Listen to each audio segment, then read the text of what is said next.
It's John with Total Knee Coach, and what I'm going to show you next is going to be a variation that might help you to do that knee flexion hang with less total pain. If you've been reading on the website or watching the videos, you know by now I'm a big fan of what we call closed chain exercises.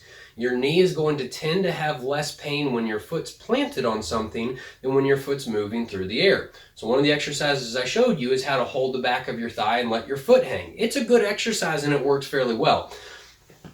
It's a little bit easier to set up than what I'm about to show you, but if you're having trouble bending the knee, this is an extra exercise that might help you get there faster.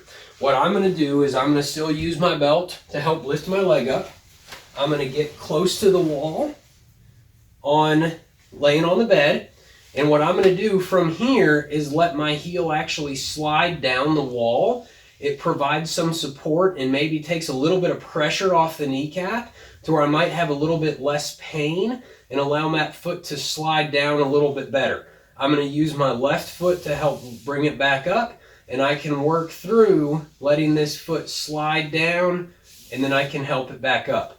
If you're a little further out from surgery and your knee is still really stiff, and you get to the point where it just doesn't seem like it's going, it might not necessarily hurt as much, but we need more pressure, that's when you can bring your left foot over top of the right and help try to push it down even further. Hold it for a couple breaths, slide it back up. So you can work on some of these variations of how to do this heel slide on the wall. Hopefully that'll help improve your bend with the least amount of pain possible.